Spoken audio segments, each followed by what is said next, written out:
Hey, good morning, Bob Trade Genius, 19th of February.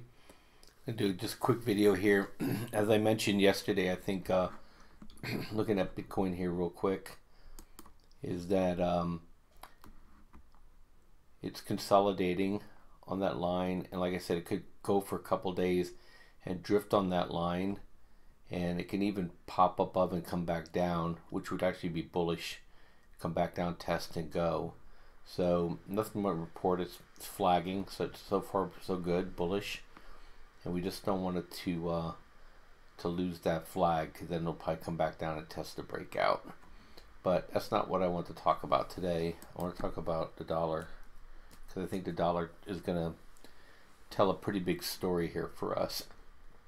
I think this was a low, and now I'm looking for a retracement, and that retracement could stop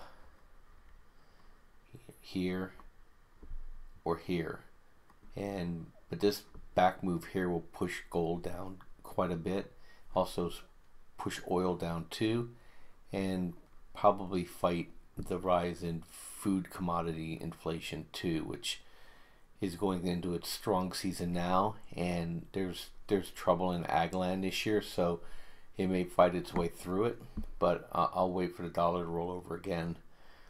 But if the dollar fails here, this is scary right here. So if the dollar breaks this low, then the next Fibonacci line is down here at 78, and not sure how the market will react. Typically when the dollar's been failing, they've been pushing on the market, but sometimes when it really fails, assets leave the country too. And but for sure it's going to drive up commodity prices and inflation, and force the Fed's hand. But this is a big move, and this move takes us back. If you look at the dollar from a weekly standpoint, everything seems to be unwinding. I think the whole Hillary coronation event, look at this move here in the dollar, and then they're rolling it back down, and I think it's going to come back down and test that. There's no accident that this is the 1618 area. I think we're gonna eventually get here, and I think that puts gold and silver and commodities in really good stead. Oil, I'm not sure, because there's also supply coming on like crazy too. But I would watch gold, silver, miners, and food as your opportunities. But this is not a good sign, but I think we're going to get a bounce. And if you look at the channel here too, it makes sense. I guess using bouncing back up as this channel's falling, get to the 94 area here, which is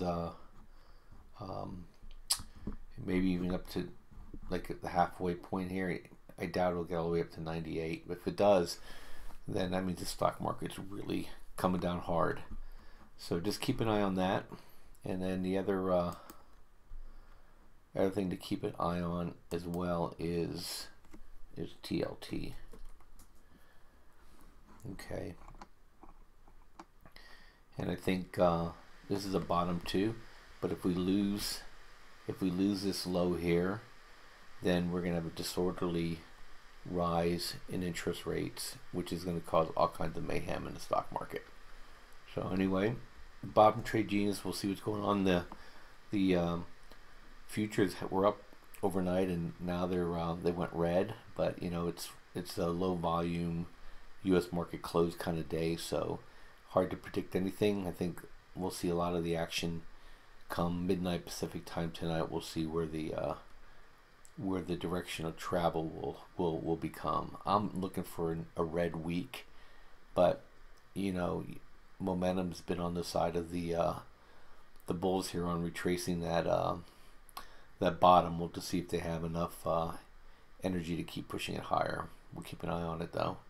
We're also going to watch natural gas this week too, see if they put a bottom in as well. But Bob Trade Genius, you guys have a great day. Be back at you guys.